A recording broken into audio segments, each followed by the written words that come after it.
Hello friends, Belim with us. He got GPAT rank 7 and NIPER rank 10. The amazing thing is कि अमन बेलिम ने ये rank self preparation से लिया है without any kind of coaching, सिर्फ और सिर्फ सेल्फ प्रिपरेशन से। तो हम अमन से ही पूछते हैं कि उन्होंने कैसे जीपैट के लिए प्रिपेयर किया। तो अमन, पहला क्वेश्चन मेरा है कि आपने जीपैट के लिए कब प्रिपरेशन स्टार्ट की? मैंने जीपेट के लिए preparation during Covid time third semester से अपना प्रिपरेशन शुरू कर दिया था।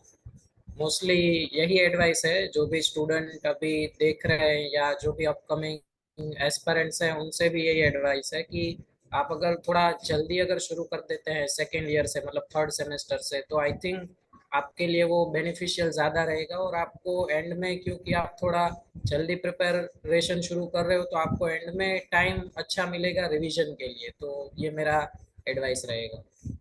तो थर्ड सेमेस्टर आई थिंक काफी जल्दी नहीं होता है सेकेंड ईयर के, मतलब फर्स्ट फर्स्ट सेमेस्टर ही है, उस समय तो इतनी नॉलेज भी नहीं होती हमें फार्मेसी के लिए। तो सर आपको। क्योंकि हाँ। क्योंकि जो अब जो जो सब्जेक्ट से जो क्वेश्चन ज्यादा आते हैं वो मोस्टली थर्ड सेमेस्टर से उन सब्जेक्ट का जो बेस है वो शुरू हो जाता है। जैसे कि बायोकेमिस्ट्री से हर साल क्वेश्चन आते हैं। तो ओके। मोस्टली बायोकेमिस्ट्री हमारे यूनिवर्सिटी में भी थर्ड सेमेस्टर में होता है। तो mostly I think her university में थर्ड सेमेस्टर में या सेकेंड सेमेस्टर में बायोकेमिस्ट्री होता है। पैथोफिजियोलॉजी से आते हैं तो वो भी वहीं से शुरू होता है। ओके। और इंजीनियरिंग फार्मास्यूटिकल इंजीनियरिंग वहां से क्वेश्चन आते हैं तो वो सब्जेक्ट मोस्टली थर्ड सेमेस्टर से या सेकेंड सेमेस्टर से शुरू हो जाते हैं। तो आई थिंक अगर वो साथ में ही अगर स्टूडेंट कवर अप करना शुरू कर देगा तो क्या होता है कि एंड में जब क्योंकि स्टार्टिंग में उन्होंने अपने हर सेमेस्टर सेमेस्टर वाइज वो कवर करते आ रहे हैं थर्ड सेमेस्टर से। तो एंड में उन पे वो बर्डन नहीं रहेगा कि उनको फिर वो 10-10 12-12 घंटे पढ़ के फिर वो चीज़ें कवर अप करनी पड़े। ओके। इसलिए ओके। थर्ड सेमेस्टर से मैंने स्टार्ट किया। तो आप क्या लाइक पढ़ते हुए नोट्स बनाते रहते थे, जो जो इम्पोर्टेंट पॉइंट्स दिखते थे? हाँ, नोट्स में हर सेमेस्टर जैसे कि मैंने थर्ड सेमेस्टर से शुरू किया तो थर्ड सेमेस्टर में जो जो सब्जेक्ट से क्वेश्चन आते हैं जो सब्जेक्ट इंपॉर्टेंट है जैसे कि बायोकेमिस्ट्री पैथोफिजियोलॉजी है और कोग्नोसी भी वहां से ही शुरू हो जाता है मोस्टली। ओके। और इंजीनियरिंग उन सारे सब्जेक्ट्स के एक एक बुक्स हर सेमेस्टर के लिए एक सब्जेक्ट के लिए बुक मैं रखता हूँ। तो फिर उन सब्जेक्ट्स का मुझे मतलब जैसे कि मैं बायोकेमिस्ट्री पढ़ रहा हूँ तो उसके लिए सत्यनारायण करके बुक है। यस। तो हाँ, तो वो बुक से मैं वो प्रिपरेशन जब भी करता हूँ तो जैसे कि मुझे कार्बोहाइड्रेट में से एपीमर का या डेफिनेशन तो उसकी डेफिनेशन काफी बार पूछी भी जा चुकी है और उससे घुमा घुमा के क्वेश्चन भी पूछते हैं। तो ओके। मैं वो उस चीज को मेंशन करता जाता हूँ। तो जो जो इम्पोर्टेंट रेफरेंस बुक से स्टैंडर्ड रेफरेंस बुक से लगता है तो वो मैं उसमें मेंशन करता जाता हूँ। ओके। तो मैंने सुना है, जैसे काफी स्टूडेंट कहते हैं कि हम स्टैंडर्ड बुक यूज करते थे फॉर रेफरेंस, बट जब मैं उनका साइज देखता हूँ, लाइक के डी त्रिपाठी, गुडमैन गिलमन या ऐसी कोई भी हाँ बुक, तो उनका साइज हाँ बहुत बड़ा होता है, एक बार तो टच करने से डर लगता है उनको। हाँ तो मतलब क्या आप भी स्टैंडर्ड बुक फॉलो करते थे और इतना क्या पढ़ा जाता था? हाँ, मतलब हो सकता है लेकिन इसका एक अल्टरनेटिव ऑप्शन है कि अगर आपको स्टार्टिंग में ऐसा हो रहा है कि आप डायरेक्टली उतनी बड़ी बड़ी बुक्स नहीं पढ़ पाते तो यूट्यूब पे काफी अच्छा अच्छा कंटेंट उन्हीं बुक्स का काफी अच्छे सर जो सर है अच्छी अच्छी यूनिवर्सिटी के प्रोफेसर है वो उन्हीं बुक्स का एक्सप्लेनेशन जो है वो एक शॉर्ट वीडियो में 10-15 मिनट 20 मिनट 25 मिनट का वीडियो बना के वो डालते हैं। तो आप पहले वो देख लीजिए क्योंकि वो देखने से क्योंकि आप ऑडियो और वीडियो देख रहे हैं और वो उसी बुक से उन्होंने रेफरेंस लेके पूरा एक्सप्लेन किया हुआ है। तो एक बार जैसे कि मैंने फार्माकोलॉजी है तो वो एक सॉल्यूशन फार्मेसी करके चैनल है यूट्यूब पे।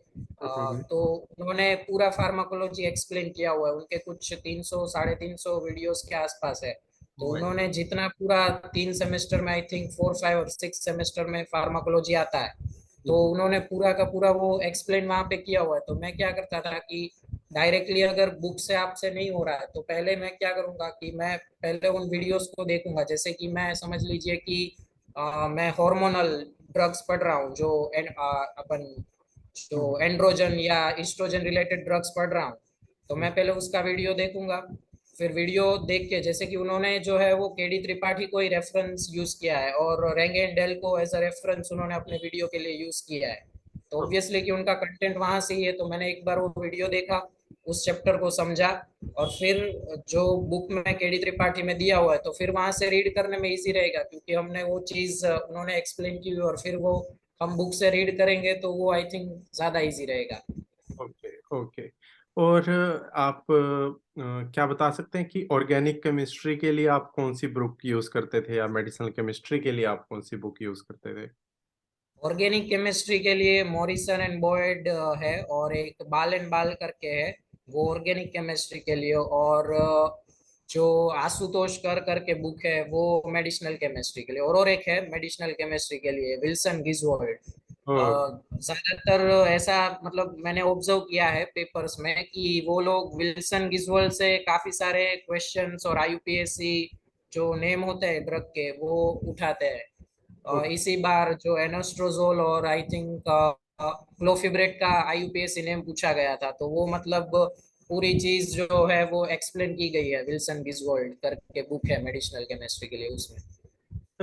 अमन। और ऑर्गेनिक केमिस्ट्री के लिए और एक है कि आप मतलब ऑर्गेनिक केमिस्ट्री तो मतलब ऐसा सब्जेक्ट है कि यूट्यूब पे अगर आप सर्च करोगे तो इतनी अच्छी अच्छी, मतलब क्योंकि वो बेस जो है वो 11th 12th में हमने पढ़ा है वही है, तो ओके। वो अच्छे अच्छे जो नीट की जेडबल की प्रिपरेशन करवाते हैं वो सर ने अच्छे अच्छे वीडियोस डाले हुए हैं, तो वो आप सर्च आउट करेंगे यूट्यूब पे तो वो भी आपको इजीली ऑर्गेनिक केमिस्ट्री का भी सारा बेस बहुत अच्छे से मिल जाएगा। अच्छा, मुझे एक चीज पूछनी थी। लाइक फार्मेसी में बहुत सारे सब्जेक्ट होते हैं, हर सेमेस्टर में नियर अबाउट 8 हाँ सब्जेक्ट होते हैं। और अकॉर्डिंग हाँ भी प्रैक्टिकल भी 3-3 4-4 घंटे के होते हैं। तो आप हाँ मॉर्निंग सुबह 9 बजे कॉलेज जाते हो, शाम को 6-7 बजे आते हो। हाँ। तो इसमें आप प्रिपरेशन का टाइम कब देते थे? हमारे टाइम पे तो सर ऐसा था कि कोविड चल रहा था, तो मेरे लिए वो एक बेनिफिशियल चीज थी कि हमें कॉलेज मतलब नहीं जाना पड़ता था, और प्रैक्टिकल्स का क्या था कि ऑनलाइन जो है वो मेथोडोलॉजी जो है वो टीचर्स क्लियर करवा देते थे, और मतलब फाइल्स या कुछ ऐसा हमें बनाना नहीं पड़ा है। हमने आई थिंक हाँ सिक्स और सेवन सेमेस्टर में हमने फाइल्स और प्रैक्टिकल वगैरह अटेंड किए हैं, बाकी वहां तक तो हमें मतलब अटेंड मतलब करना नहीं पड़ा था, क्योंकि कोविड टाइम था तो वो टाइम मिल रहा था। पर अभी जो सिचुएशन बदल गई है तो उसके लिए सॉल्यूशन ये है कि आप भले ही ज्यादा ना निकाल पाए, इसीलिए मैं बोल रहा हूँ कि थोड़ा अगर अर्ली शुरुआत करेंगे तो वो आप भले ही स्टार्टिंग जब आप शुरू करें तो रोज के 3-4 घंटे तो आई थिंक कोई भी स्टूडेंट दे सकता है, अगर उनका सुबह कॉलेज है और फिर वगैरह चीजें हैं, तो आई थिंक 3 या 4 घंटे तो दे सकते हैं डेली बेसिस पे। हम्म, तो उतना भी अगर स्टार्टिंग फेज में वो उतना भी देंगे, और फिर एंड में जो 8-10 महीने हैं वहां पे थोड़ा अपना रीडिंग और सो, क्योंकि फोर्थ ईयर में उतना नहीं होता है, 6 सेमेस्टर के बाद मोस्टली ज्यादातर यूनिवर्सिटीज में उतना वो वर्क या लेक्चर का लोड नहीं होता। लेक्चर का लोड मोस्टली थर्ड ईयर तक ही होता है, लेक्चर और प्रैक्टिकल्स का। तो वो फोर्थ ईयर में जो 8-10 महीने मिलते हैं तो वहां पे वो थोड़ा फिर अपने आप को पुश करे तो इजीली हो जाएगा। इसलिए मैं बोल रहा हूँ कि अगर थोड़ा स्टार्ट अर्ली अगर आप कर देते हैं सेकेंड ईयर से, और आप भले ही रोज के 3 घंटे 4 घंटे ही आप रीडिंग कीजिए प्रिपरेशन कीजिए, पर वो पूरा टाइम डेली कंसिस्टेंटली दीजिए कि रोज 3 घंटे मतलब होने ही चाहिए। ऐसा ओके नहीं कि एक दिन 3 घंटे 4 घंटे किया फिर छोड़ दिया और फिर पकड़ लिया, तो ऐसा नहीं कि कंसिस्टेंटली होना चाहिए 3 या 4 घंटे। तो ये एक ऐसा ऑप्शन है कि अगर अभी, क्योंकि अब तो कोविड चला गया तो स्टूडेंट को डेली क्लासेस और वो सब भी अटेंड करना पड़ता है, तो इसका ही एक अल्टरनेटिव ऑप्शन है। ओके, वही मैं सोचूं कि लाइक, क्योंकि लाइक स्टूडेंट घर नियर अबाउट 7 PM पहुंचता है आफ्टर कॉलेज। तो अर्ली प्रिपरेशन बहुत जरूरी है इस चीज के लिए। तो अब मैं हाँ आपसे बुक्स की बात करूंगा। एक एक बुक की हाँ बात करेंगे हम। पहले हम स्टार्ट करते हैं फार्मास्यूटिक्स के लिए। जितने भी सब्जेक्ट आते हैं पूरे बी फार्मेसी में, आपने हाँ। फार्मास्यूटिक्स के लिए क्या क्या बुक्स यूज की और उसके लिए कैसे प्रिपेयर किया? फार्मास्यूटिक्स में जो pharmaceutical engineering I think mostly second semester से हर यूनिवर्सिटी में शुरू होता है। तो फार्मास्यूटिकल इंजीनियरिंग के लिए सीवीएस सुब्रमण्यम करके बुक है। तो उसमें मतलब बहुत अच्छे से जो भी चैप्टर साइज रिडक्शन है, मिक्सिंग है, सारे के सारे जो इवापोरेशन डिस्टिलेशन वो सारे के सारे उनके इंस्ट्रूमेंट उनकी मैकेनिज्म और अच्छी और स्टैंडर्ड बुक है। और वो पीसीआई के पोर्टल में और वो जो पीसीआई सिलेबस देता है तो वहाँ पे भी वो रिकमेंडेड बुक है। तो सीवीएस सुब्रमण्यम फार्मास्यूटिकल इंजीनियरिंग के लिए।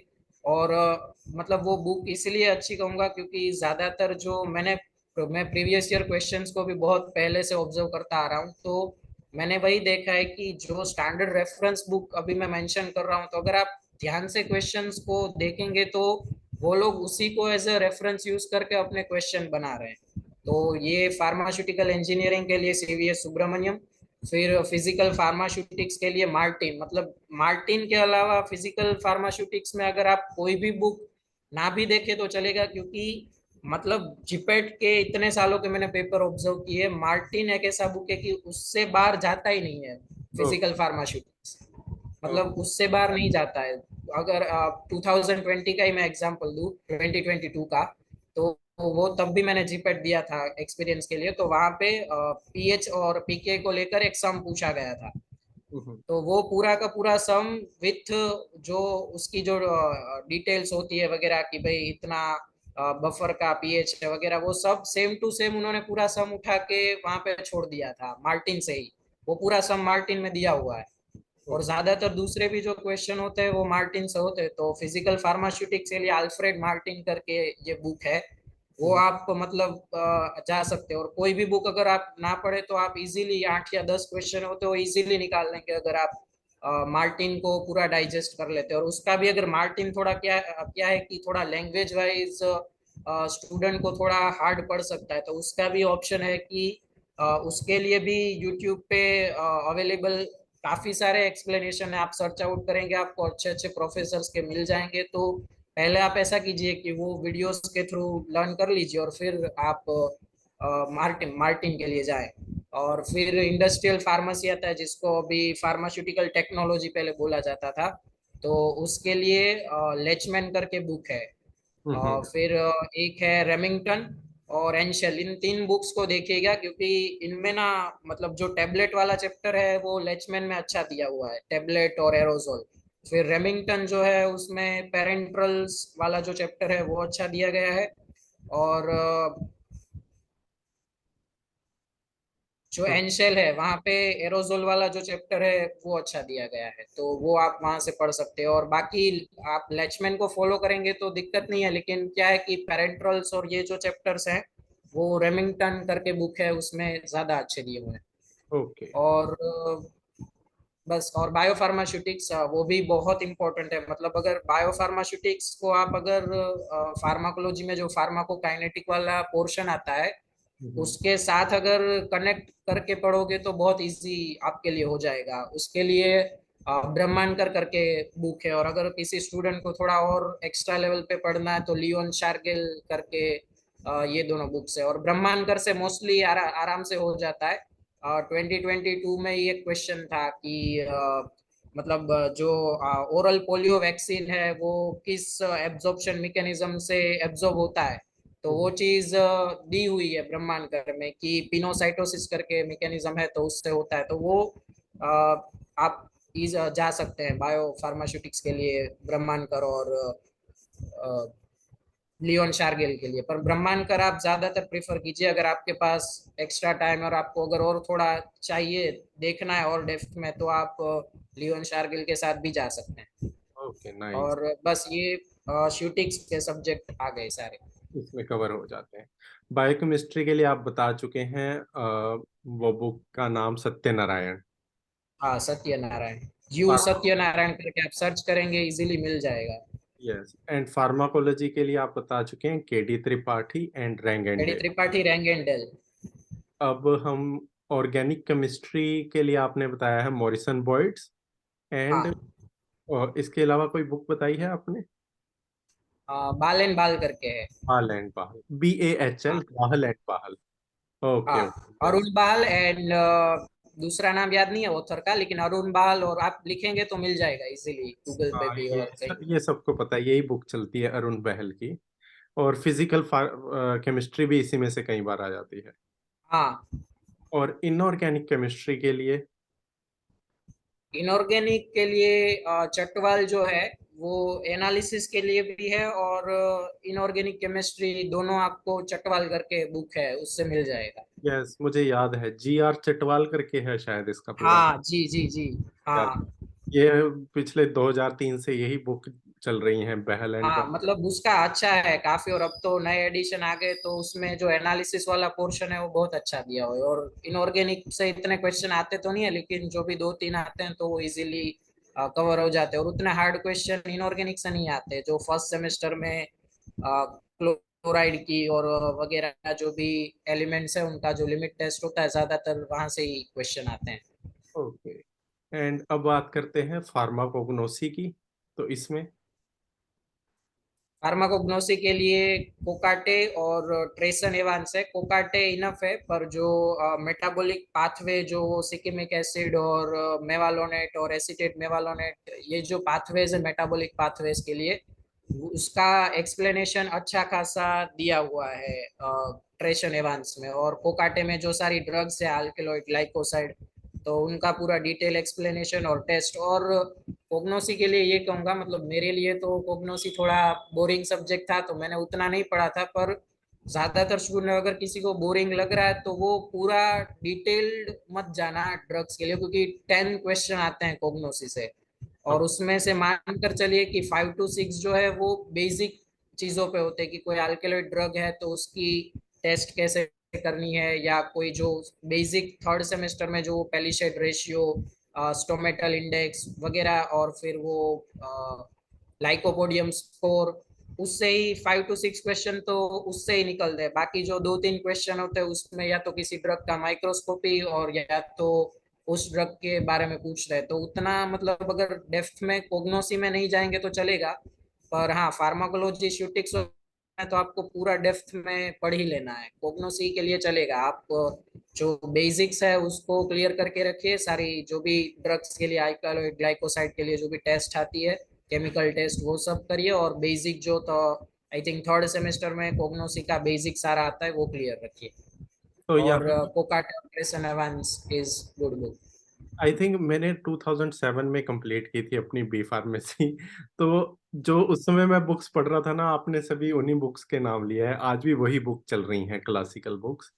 तो अब हाँ, हम मतलब उनके अच्छे अच्छे एडिशंस आ गए अभी। कोकाटे का आई थिंक 56th या 7th एडिशन आ चुका है, तो वो मतलब एडिशन चेंज होते रहते हैं, पर बुक्स मतलब वो काफी अच्छी है। और हमारे भी जो ज्यादातर फैकल्टीज है वो इन्हीं बुक से करके, क्योंकि उस टाइम आई थिंक गेट नाम होता था, तो उन्होंने तो ये गेट ऐसे ही मतलब क्वालिफाई किया था और रैंक लाया था। यस, मैंने भी 2 टाइम गेट इसी बेसिस पे क्वालिफाई किया इनको पढ़ के। अब हम बात करते हैं दूसरे सब्जेक्ट की, जैसे फार्मास्यूटिकल ज्यूरिस्प्रूडेंस, ऐसे हाँ, ऐसे कुछ सब्जेक्ट होते हैं ये। तो इनके बारे में आप बता सकते हो कहाँ से प्रिपेयर करना है और कौन कौन से सब्जेक्ट हैं? फार्मास्यूटिकल जूरिस्प्रूडेंस के लिए एक जीके जानी करके है बुक। उसमें ड्रग एंड मतलब अगर फार्मास्यूटिकल जूरिस्प्रूडेंस की बात करूँ तो उसमें मतलब डिसाइड नहीं होता है ज्यादातर। वो लोग कभी कभी 7 या 8 क्वेश्चन भी डाल देते हैं और कभी कभी 2 या 3 भी डालते हैं, तो वो मतलब डिसाइड। और ज्यादातर जूरी ना स्टूडेंट को बोरिंग लगता है, क्योंकि यस। मतलब वो उनको ईयर्स याद रखना पड़ता है, मतलब फॉर्म नंबर याद रखना पड़ता है, तो उसके लिए मतलब ज्यादातर एक चीज जो पैटर्न मैंने देखा है एनटीए का, तो mostly schedule drug and cosmetic act में जो है सारे के सारे, फिर फॉर्म नंबर्स जो अलग अलग हमको कोई भी ड्रग का लाइसेंस चाहिए वगैरह, या रिटेल के लिए होलसेल के लिए, तो उसके सारे फॉर्म नंबर्स है वो शेड्यूल्स। फिर ड्रग एंड कॉस्मेटिक एक्ट में और क्या क्या चीजें इंक्लूड है वो, और फिर नार्कोटिक और साइकोट्रोपिक सब्सटेंस एक्ट है वो, और फिर एक्साइज ड्यूटी एक्ट करके है वो। और मतलब ये चीजें 3 या 4 एक्ट्स हैं, उनसे ज्यादातर क्वेश्चन आएंगे। तो जूरी के लिए उतना मतलब आप प्रिपरेशन मतलब मेन मेन तो यही है कि शेड्यूल और फॉर्म नंबर से तो 95% क्वेश्चन आना ही है, ओके। क्योंकि वो उनका फेवरेट पॉइंट है और टॉपिक है वो शेड्यूल। और इस साल भी आई थिंक शेड्यूल से 2 क्वेश्चन थे, 3 या 4 थे, उसमें से 2 क्वेश्चन तो शेड्यूल के ही थे। और यस। नाइपर में भी शेड्यूल और फॉर्म नंबर से क्वेश्चन आते ही हैं। तो schedule, form number, narcotic and psychotropic substance act, excise duty act है, वो सब आप एक बार अच्छे से क्लियर कर लीजिए। और एमटीपी एक्ट है, मेडिकल टर्मिनेशन ऑफ प्रेगनेंसी, तो उससे भी क्वेश्चंस मोस्टली उसी से क्वेश्चन आते हैं। तो दूसरे अगर ना हो तो ठीक है, पर इतना तो कवर अप कर ही लेना। यस। अच्छा, अब मैं बात करता हूँ कॉम्पिटिटिव बुक्स की। हाँ, तो कॉम्पिटिटिव बुक्स जहाँ तक मुझे पता है, एक पीयूष आती थी और एक और भी आती थी, मैं नाम भूल गया। एनएम इनामदार है, एनएम इनामदार है। यस यस या इनामदार। तो आपने ये भी प्रिपेयर किया था लास्ट में अपना पढ़ने के बाद? हाँ, एनएम इनामदार मैंने देखा था। एनएम इनामदार में अच्छा ये है कि अगर मैं समझ लीजिए कि कोई एमसीक्यू सॉल्व कर रहा हूँ और वो मेरे से गलत, मैंने उसमें अपना लॉजिक अप्लाई किया या कंसेप्ट अप्लाई किया, तो जो पूरा पेपर कंप्लीट होता है तो उसके एंड में उसमें सारे के सारे सॉल्यूशन दिए गए हैं कि मतलब इसका आंसर ये होना चाहिए और क्यों वो आंसर होना चाहिए, तो उसका एक्सप्लेनेशन दिया हुआ है। तो आई थिंक वो ज्यादा बेनिफिशियल है, इसीलिए एनएम इनामदार मैंने प्रेफर किया था। पर एक चीज ये है कि जब आप प्रिपरेशन शुरू करें ना, तब एमसीक्यू के लिए मत जाना, क्योंकि स्टूडेंट मैंने देखा है, मेरे जूनियर्स भी काफी सारे, वो लोग भी मतलब वो पूछते हैं कि एमसीक्यू शुरू कर दे, एमसीक्यू शुरू कर दे। पर वो आई थिंक अच्छा नहीं है, क्योंकि अभी आप स्टार्ट कर रहे हो प्रिपरेशन और अभी इतना आपके पास नॉलेज नहीं है, और आप एमसीक्यू लेके बैठ गए और आपसे कुछ एमसीक्यू नहीं हो रहा है, तो फिर क्या होगा कि आप में वो नेगेटिविटी आना शुरू हो जाएगी, और फिर धीरे धीरे आपका जो प्रिपरेशन का एक मोटिव है वो रिड्यूस होना शुरू हो जाएगा। ओके। तो पहले अच्छे से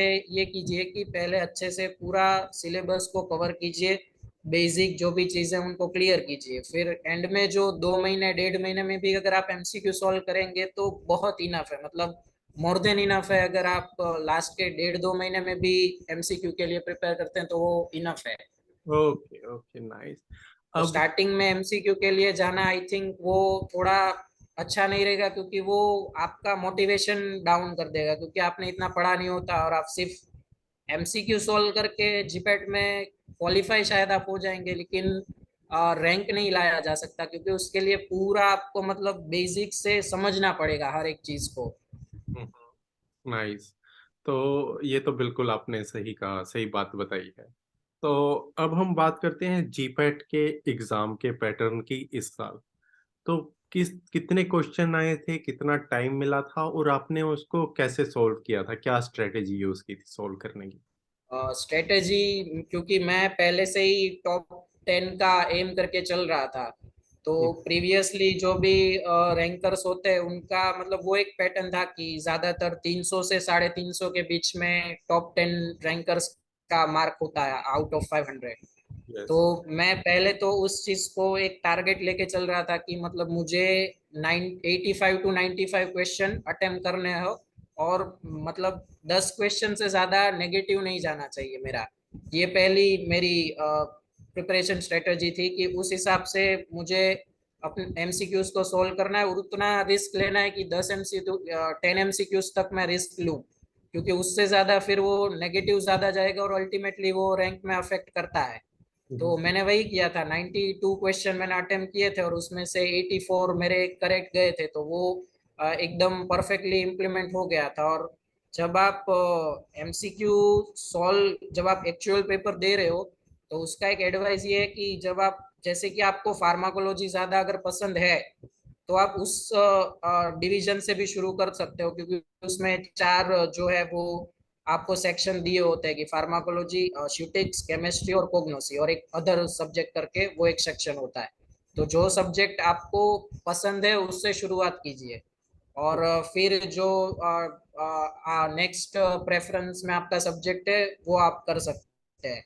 पर एक चीज का ध्यान रखिए कि क्वेश्चन को ध्यान से पढ़ना बहुत जरूरी है, क्योंकि जीपैट में तो टाइम मतलब इनफ है, 3 घंटे हैं और 125 ही एमसीक्यू, और उसमें सब एमसीक्यूज लॉन्ग नहीं होते, उसमें भी नाइपर की तरह वन लाइनर क्वेश्चन काफी सारे होते हैं, मतलब बहुत ज्यादा 70-80 क्वेश्चन तो आपको वन लाइनर ही मिलेंगे। वो 15-20 क्वेश्चन ही ऐसे होते हैं जो मेंटल गेम आपका होता है कि वहां पे आपको ध्यान रखना पड़ता है।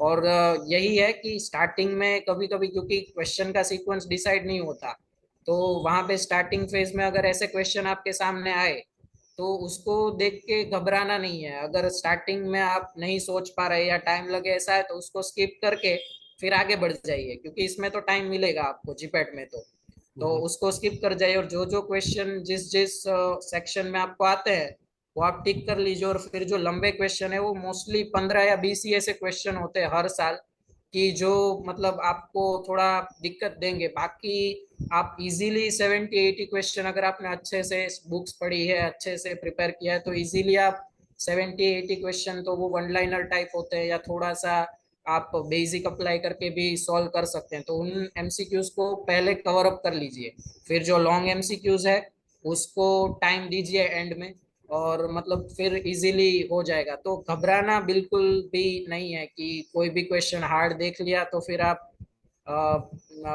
अपने आप को अपना कॉन्फिडेंस डाउन करके फिर तो वो अल्टीमेटली जो इजी क्वेश्चन है वो भी आपके फिर गलत होना शुरू हो जाएंगे। तो अगर ऐसा क्वेश्चन दिखे और आपका मतलब दिमाग अभी नहीं चल रहा है, वो प्रेशर की वजह से, एग्जाम का वो प्रेशर भी होता है तो वो भी जरूरी है हैंडल करना, तो वो आप छोड़ दीजिए, स्किप कर दीजिए और जो नेक्स्ट क्वेश्चन है उन पे मूव कर जाइए, क्योंकि जीपैट में तो टाइम है। तो वहां पे आपको वो फिर एंड में मार्क करके आप छोड़ दीजिए और एंड में फिर आप उसको सॉल्व करने की कोशिश कीजिए। और अगर आपको रैंक लाना है तो मेरा ये मतलब सजेशन है, क्योंकि वो पेपर पे डिपेंड करता है कि पेपर का लेवल क्या है। तो मोस्टली अगर आप 75+ क्वेश्चन करेक्ट कर सकते हो और अटेम्प्ट अगर आप 85-90 क्वेश्चन अटेम्प्ट करते हो, 75+ अगर आप करेक्ट कर लेते हैं तो मोस्टली 98% आपका चांस है कि आप आराम से टॉप 10 में आ सकते हैं। Nice nice. अब हम बात करते हैं नाइपर के एग्जाम की। नाइपर के एग्जाम में कितने क्वेश्चन आते हैं, उसके कितना टाइम मिलता है, और उसके लिए कैसे स्ट्रेटेजी आपने यूज की थी ऑन द डे ऑफ। और नाइपर के एग्जाम के लिए क्या जीपैट से अलग प्रिपरेशन करनी पड़ती है या नहीं? नाइपर की पहले तो एग्जाम में 200 क्वेश्चंस आते हैं और पर क्वेश्चन का 0.5 मार्क्स जो है वो रहता है, और अगर आप उसको गलत करते हैं तो -0.125 वो नेगेटिव मार्किंग। हम्म। तो अब आपको ध्यान ये रखना है कि नाइपर अभी क्योंकि उन्होंने थोड़ा सा जो अपना एग्जाम पैटर्न है वो थोड़ा चेंज कर दिया इस बार गुवाहाटी ने, कि उन्होंने रीजनिंग का सेक्शन एक अलग कर दिया 40 क्वेश्चंस, और जो फार्मा पोर्शन है उसके 160 क्वेश्चन उन्होंने अलग कर दिए।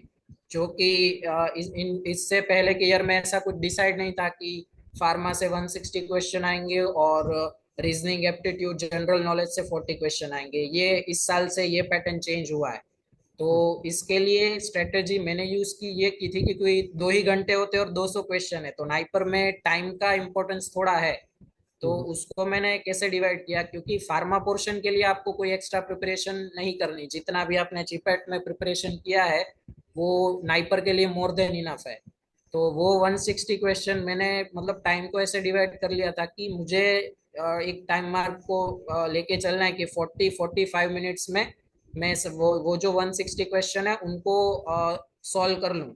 और हम्म। फिर बाकी का जो टाइम है उसमें, क्योंकि रीजनिंग और एप्टीट्यूड में थोड़ा आपको टाइम ज्यादा चाहिएगा, 40 क्वेश्चन है और उनमें थोड़ा आपको कैलकुलेट करना पड़ेगा, कहीं पे थोड़ा लॉजिक लगाना पड़ेगा, तो टाइम उसमें लग सकता है। तो पहले क्या कर सकते हैं कि आप पहले फार्मा के क्वेश्चंस को जितना अर्ली आपसे हो सके 40-45 मिनट्स में तो उसको कंप्लीट कर लीजिए। और फिर बाकी का जो टाइम है उसमें आई थिंक 1 आवर 15 मिनट्स बचेगा, तो उसमें आप रीजनिंग एप्टीट्यूड के एक घंटा रीजनिंग एप्टीट्यूड के क्वेश्चन को आप फिर दे पाएंगे। और लास्ट में जो 10-15 मिनट है वो मैंने बचाई थी टू चेक कि मैंने, क्योंकि नाइपर में क्या है कि आप रुक नहीं सकते क्वेश्चन पे, फिर सीधा आपको अटेम्प्ट करना है और आगे बढ़ना है, अटेम्प्ट करना है और आगे बढ़ना है। तो उसके लिए मैंने इसीलिए वो 10 मिनट्स बचा के, मतलब जब प्रिपरेशन स्ट्रेटेजी बनाई तो उसमें ये 10 मिनट्स रखे थे कि मैं एंड में वो देख सकूं कि मैंने जो टिक किया है वो सही किया है कि नहीं किया है। तो ओके मेरा ये स्ट्रेटेजी था। ओके। तो यस, अब मैंने क्वेश्चन पूछा था कि नाइपर के लिए अलग से प्रिपरेशन करनी पड़ती है जीपैट से? हाँ, अभी क्योंकि रीजनिंग एप्टीट्यूड का जो इम्पोर्टेंस है उन्होंने थोड़ा बढ़ा दिया, क्योंकि अब 20% मतलब वो ज्यादा ही होता है, क्योंकि आई थिंक अब वही चीज होने वाली है कि रैंक जो है वो आपका रीजनिंग और एप्टीट्यूड में जो है उसी के बेसिस पे डिसाइड होगा, क्योंकि ज्यादातर स्टूडेंट क्योंकि जीपैट की प्रिपरेशन करके आए होते हैं, तो उनको फार्मा पोर्शन तो वो इजीली सब कर लेंगे। हम्म। लेकिन जो रीजनिंग और एप्टीट्यूड वाला पोर्शन है, क्योंकि अब वो इस साल से उन्होंने वो चेंज कर दिया है, तो उसके लिए आपको थोड़ा एक्स्ट्रा आपको टाइम देना पड़ेगा रीजनिंग एप्टीट्यूड के लिए। और क्योंकि पहले 2022 तक जब नाइपर हैदराबाद ने लिया था, तो उन्होंने रीजनिंग एप्टीट्यूड से कोई क्वेश्चन पूछे ही नहीं थे। तो ये इस साल से थोड़ा चेंज है, तो वो आपको करना पड़ेगा। 2022 में नाइपर हैदराबाद ने सारा का सारा मतलब मोस्टली 95% क्वेश्चन तो फार्मा पोर्शन से ही थे, और वो भी वन लाइनर। और इस बार थोड़ा गुवाहाटी ने थोड़ा सरप्राइज किया था स्टूडेंट्स को कि स्टेटमेंट टाइप क्वेश्चन भी थोड़े लॉन्ग क्वेश्चंस उन्होंने डाल दिए थे। तो वो उस चीज के लिए आपको तैयार, इसलिए थोड़ा सा नाइपर जिपेट से अलग है कि वो आपको सरप्राइज कर सकते हैं। जिपेट का एक पैटर्न फिक्स है कि इस पोर्शन से इतने क्वेश्चन आने हैं, इस सब्जेक्ट से इतना क्वेश्चन आना है, तो वो एक फिक्स है। लेकिन नाइपर में ऐसा कुछ भी फिक्स नहीं है। आप 2022 में उन्होंने कोलोजी से काफी सारे क्वेश्चन पूछे, तो यहाँ पे 2023 में कोलोजी से इतने क्वेश्चन नहीं थे, मतलब बहुत ना के बराबर भी कह सकते हैं, उतने ही क्वेश्चन थे। तो वो चीज वो लोग चेंज कर देते, लेकिन हाँ, ऑर्गेनिक केमिस्ट्री कंसिस्टेंटली वो लोग हमेशा पूछते हैं। और श्यूटिक्स और ऑर्गेनिक को इस बार उन्होंने ज्यादा प्रेफरेंस दिया। हो सकता है कि अगले साल वो कोग्नोसी को भी ज्यादा प्रेफरेंस दे दे और 30-35 क्वेश्चन उससे डाल दे। तो वो मतलब नाइपर में आपको उस लेवल पे रेडी रहना होगा कि हर सब्जेक्ट का आपका बेसिक क्लियर होना चाहिए। हर सब्जेक्ट का, उसमें आप ऐसा नहीं कर सकेंगे कि ये सब्जेक्ट को मैं ऑप्शनल छोड़ दूं या इसको छोड़ दूं। आपको हर सब्जेक्ट का बेसिक होना चाहिए, क्योंकि वो आपको सरप्राइज करने के लिए रेडी है। आप ऐसा सोचेंगे कि चलो इतने साल नहीं आया है क्वेश्चन, कोग्नोसी से इतने क्वेश्चन नहीं आते, तो अगले साल ये हो सकता है कि 30-35 क्वेश्चन वो कोग्नोसी से डाल दे। Yes yes. और अभी पिछले साल तक बायोस्टेटिस्टिक्स से भी इतना क्वेश्चन नहीं आता था, तो अब उन्होंने बायोस्टेटिस्टिक्स से भी क्वेश्चन पूछना शुरू कर दिया है। तो वो मतलब नाइपर में आपको मेंटली उस तौर पे रेडी रहना होगा कि वो आपको सरप्राइज कर देंगे। जो ओके आप मतलब करके प्रिपरेशन आए हो उससे थोड़ा हटके भी वो लोग पूछ सकते हैं। तो ओके। उस लेवल पे आपको मेंटली रेडी रहना होगा कि पेपर सरप्राइजिंग हो सकता है। क्योंकि और वो भी चेंज हुआ कि ज्यादातर हर ईयर ऐसा ही बोला जाता है कि नाइपर तो जीपेट से इजी है, और इजीली मतलब सारे वन लाइनर क्वेश्चन भी होते हैं। तो उन्होंने इस साल वो भी चेंज कर दिया, 15-20 क्वेश्चन लॉन्ग स्टेटमेंट वाले और ऐसे भी उन्होंने इसमें डाल दिए। ओके, तो अब मैं आपसे क्विकली पूछता हूँ कि जीपैट में आपके मार्क्स कितने आए थे? जीपेट में मेरे 327 टोटल जो स्कोर बन रहा था वो आप 327। और आपका रैंक है 7, और नाइपर में आपके कितने मार्क्स आए थे? नाइपर में 70 और 7, रैंक 10। रैंक 10। अब आप मान लीजिए अगर आपका नाइपर क्लियर नहीं होता तो आप किस इंस्टीट्यूट को प्रेफरेंस देते? तो मैंने as a option ICT Bombay को रखा हुआ था, पर मतलब एक हद तक तो था ही कि हो ही जाएगा नाइपर। पर क्या है कि एज अ ऑप्शन मैंने रखा था कि अगर शायद नहीं होता है तो मेरे पास आईसीटी बॉम्बे का ऑप्शन था, क्योंकि वहाँ पे जीपेट के रैंक के बेसिस पे ही एडमिशन होता है। या वहाँ पे आपको टॉप रैंकर भी मिले होंगे जीपैट के। हाँ, मिले थे। एंड क्विक फायरिंग में दूसरा क्वेश्चन कि नाइपर में अब आप कौन सा सब्जेक्ट और कौन सा इंस्टीट्यूट सिलेक्ट कर रहे हैं? नाइपर में मैं नाइपर मोहाली फार्मास्यूटिक्स जो है वो प्रेफर करने वाला हूँ। पहले मतलब मैं थोड़ा मेडिसिनल केमिस्ट्री और शूटिक्स के बीच में थोड़ा सा कंफ्यूज था। फिर कॉलेज के जो मेरे गाइड हैं, सर है, उनसे पूछ के फिर मैंने फार्मास्यूटिक्स को नाइपर मोहाली उसको मैं प्रेफरेंस देने यस, वाला हूँ। और आपने अच्छी प्रिपरेशन भी किया, मार्टिन बुक्स वगैरह पढ़ी हुई है तो आपको नॉलेज भी है। या और फाइनली काउंसलिंग है मेरे ख्याल से, कब से स्टार्ट है नाइपर की काउंसलिंग? 7th मंडे से ही है। 7th 8th और 9th ये 3 दिन में काउंसलिंग है, और 16 से 20 तारीख के बीच में हमें वो रिजल्ट मिलेगा कि हमें सीट अलॉट हुई है कि नहीं हुई। और 21st एंड 22nd को फीस पेमेंट का ऑप्शन आएगा। तो आपने आईसीटी में फीस सबमिट कर दी थी? हाँ, आईसीटी में फीस सबमिट कर दी थी, पर उनका ऐसा था कि अगर आप 15 दिन के अंदर अंदर अगर एडमिशन कैंसिल कर देते हैं तो आपको 2000 लेस होके जो आपका पूरा फीस है वो रिफंड मिल जाता है। तो इसीलिए मैंने वो रिस्क लिया था कि वहाँ पे एडमिशन ले लिया था। फिर जैसे ही नाइपर का रिजल्ट आया तो फिर मैंने कैंसिल कर दिया सभी था, ऐसे विद ही इन करते 6 डेज आ गया था तो मैंने कैंसिल कर दिया था। हैं। हाँ, ये सभी स्टूडेंट ऐसे ही करते हैं। तो एक जगह फिक्स करते हैं, फिर देखते हैं अगर मेरा अच्छे इंस्टीट्यूट में हो रहा है तो मूव कर जाते हैं। नाइपर के लिए कितनी फीस लगती है काउंसलिंग के टाइम?